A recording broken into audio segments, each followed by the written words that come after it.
Thank you, Mr. Ambassador, and good evening, ladies and gentlemen.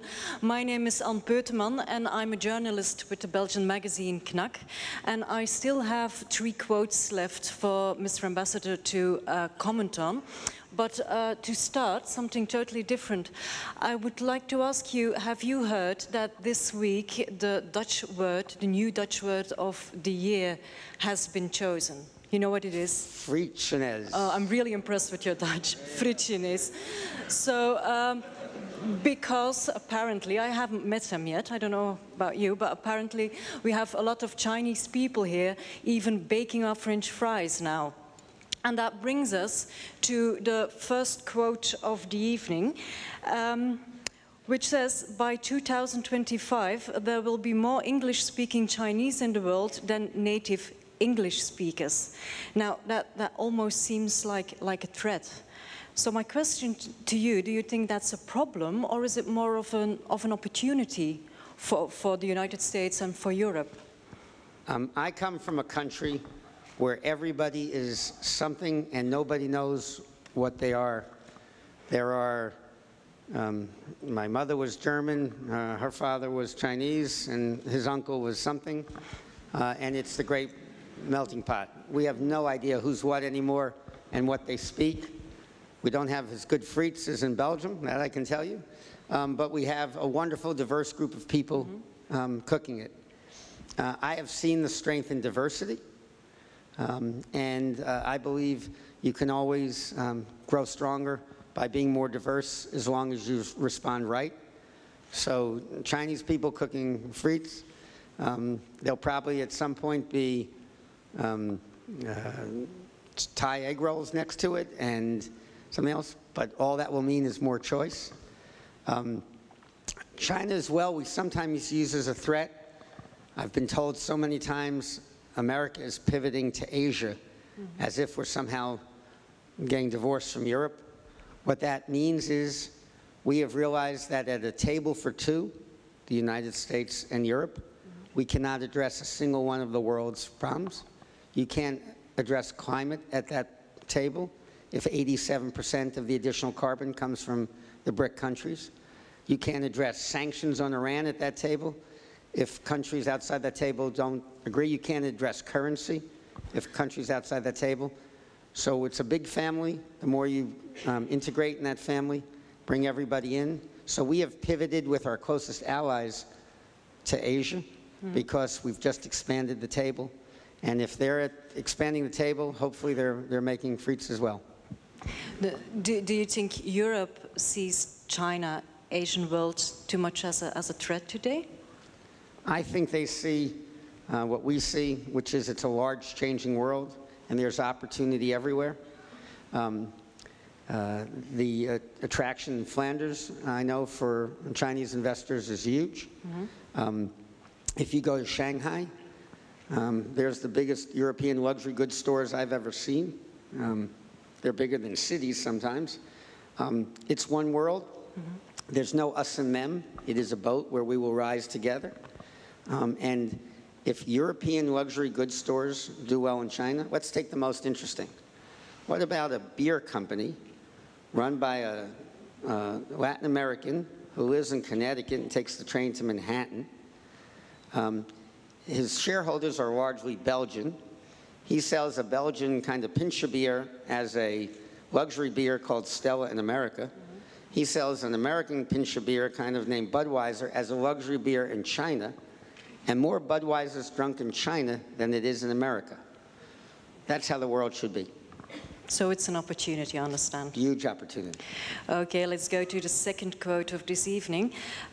Something completely different, or not that much anyway. Tomorrow, innovation will be less about creativity and more about conversation. So let's talk about innovation, because for the United States, they're doing really good at this moment. As far as innovation is concerned, you have a lot of new companies. You have the best scholars in the world based there, the best schools at the moment. But also, can I say that in this room that you have the best schools? Maybe I should be careful here. Anyway. Columbia and Harvard Law School, that's as far as I go. After that, Yeah, We're all the that same. was a good opener. Anyway, I read in our newspapers every day about companies like Tesla, like SpaceX, Hyperloop, really innovative companies. So what's the secret to the success that United States are experiencing? There are some differences, but they are well exaggerated. It's, to a large extent, it's the obviousness of the innovation. I assure you, there are innovations in dredging companies being done every day by Jan-Pieter Newell or by Demi. There are innovations in healthcare. If Alzheimer's is solved in the next 5 years, it will be a Belgian-American partnership. Pharmaceutical innovations, is Johnson & Johnson a U.S. company, or is it Janssen Pharmaceuticals, a Belgian company? So it is collaboration. It is collaboration, number one. Number two, it can happen and does happen anywhere. It might be a little bit different in how it's seen. So in America, if you start an enterprise and you innovate, when you begin with big losses, and as you cut your losses more and more, you then go public. Before you've ever made a nickel, you go public and get financing. And in Belgium, sometimes when you have an innovation, it's a family-held business. That's going to go from father to son and father to son. There's no financing, there's no IPO. You actually have to make money. So it may look a little different in the financial side, but in the technology side, it's largely one small world. But still, one of your fellow countrymen told me a few weeks ago that he said one of the great differences between most European countries and the United States, as he says, we in America, if we hear a crazy idea, we don't say, oh no, it's too dangerous, we just go for it and we see what it gives. And the companies I just mentioned, that were pretty crazy ideas. Do you think there's some truth in that? There is a little bit of cultural difference over time on the fear of failure. I have a 24-year-old son.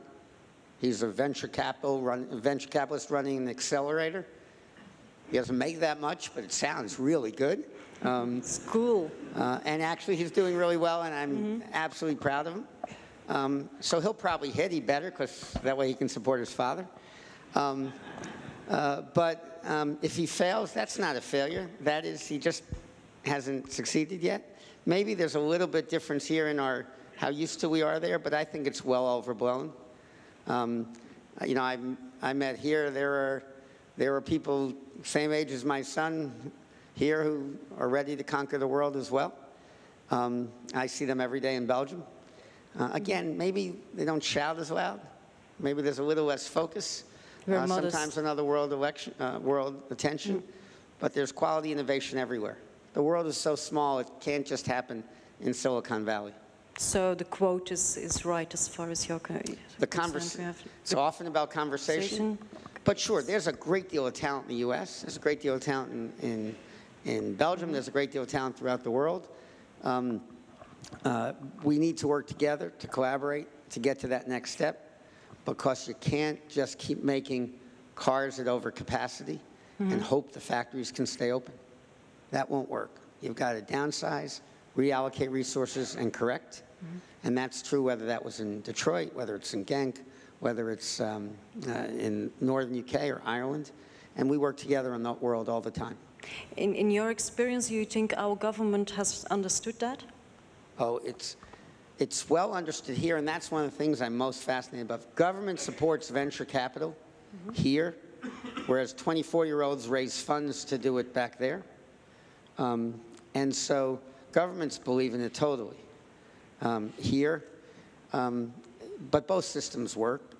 If an idea is going to make money, it can make money for the government, it can make money for a 24-year-old. But certainly, you can get financing from all the sources you can get in the U.S. There's bank financing, there's venture capitalists, but there's government financing as well. Easier here than back at home. So is a 24-year-old better off here to start a business? Well, he might be better off if he needs the financing. If he's trying to run a venture capital fund, he's just competing against Flanders. That's kind of hard. So your son can stay. He can stay there. No. But anyone has a good idea or capital, please call. Okay, quote number 3 is actually, it's about a topic you talked about in your speech about energy. The quote says, today's energy consumers are tomorrow's energy producers. Now, you explained about the fossil fuels already and about producing your own fuels in the States. But also I heard President Obama with re-election saying that he really wants to invest in renewable energy. Now it seems a contradiction really, the promise of investing in renewable energy, but on the other hand, you seem to invest a lot in gas and oil. Something seems completely different. So in 2009, that quote was 1,000% correct, which is we had to rely on wind and solar, and we had to decentralize energy production and produce for ourselves. We were 64% dependent on foreign oil, and we needed the all-of-the-above strategy. We still need the all-of-the-above strategy, but you can't get from 64% to 47% to the largest producer of energy in the world before 2020 and a net exporter by 2020 just with that strategy. So while you are looking at solar, while you're looking at wind, while you're looking at the consumers becoming producers, it's awfully good if you can also find a source of energy that's 50% smaller carbon footprint that we can get out of the ground now efficiently. But doesn't that mean that the investments in renewable energy started too late? It's not that they started too late, it's that unforeseen. We also were lucky and good, but there'll be more work to be done. Efficiency issues still are huge. We've also lowered that footprint by refrigerant standard changes, by engine emission standards. There's more work to be done. It's just we're getting there quicker than we thought we could have, and that's helpful. And now we've got to also focus on environmental concerns on water. We've got to focus on seismic concerns. But there are challenges with any energy source, whether nuclear or whatever the energy source are, so you've got to respond to those challenges carefully. But if it helps eliminate our dependence on foreign oil, that helps our national security. If it creates jobs in the energy sector in places that need it, Pennsylvania, if it therefore creates job creation, and it's lowered our carbon footprint more than anyone would have thought when we walked out of Kyoto, it's a step for the best.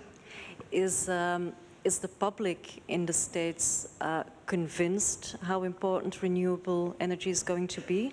Is the public ready for the big change?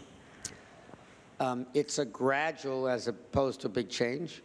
It looked like it would be, you know, at $5 a gallon, everyone had to drive electric cars. Maybe that will be slowed up. But they still understand over time the changes we're going through and the challenges we're facing, climate-wise and from energy stability. So if you compare it with what you see here in Belgium, because we've been talking about energy for months now, there's a lot going on about the costs of energy, but also how we're going to produce it. How would you compare how the public and the government works on that? So Belgium is ahead in that race to alternatives. Just take a look at windmills that you see everywhere. Europe may be either ahead or behind, depending on where the jury comes out on the safety of fracking, on water, on seismic.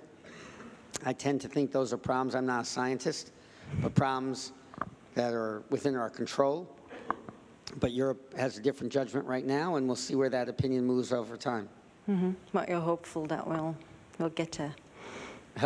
You think we'll get there eventually and on time? I'm hoping that the brotherhood of man gets to safe, affordable energy that lowers our footprint and lowers the burden of energy as fast as we can in a safe and affordable way.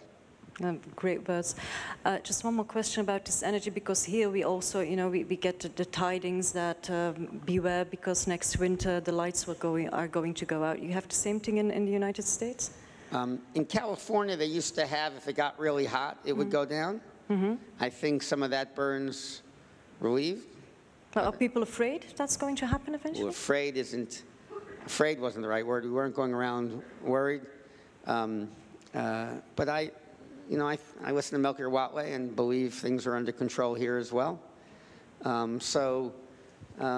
We had that, would we have certain limits? And I think that's eased a bit. You can't grow too confident, but you've got to keep your eye on the solution of continuing lower dependence on foreign oil, continuing better efficiency, alternative sources, but one of those sources being natural gas, and then usage matters.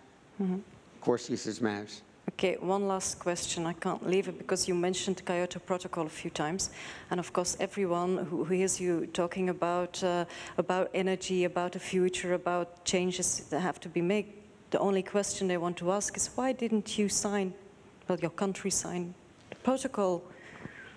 For me, I was a lawyer in Washington, litigating hard back then.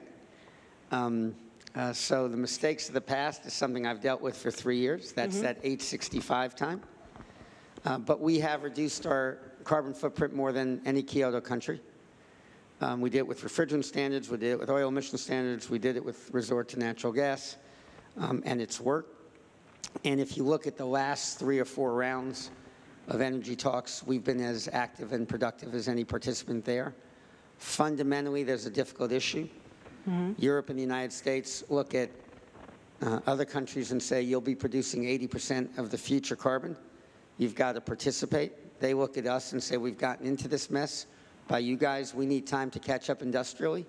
It's one of those arguments where we're both right, and therefore we've got to compromise together and figure out efficiency standards. When it's economically more efficient to be environmentally efficient, we'll be environmentally efficient really quickly. And part of that way we're getting there is with natural gas. Okay. Thank you, Mr. Ambassador. Thanks so much. Greatly appreciate it.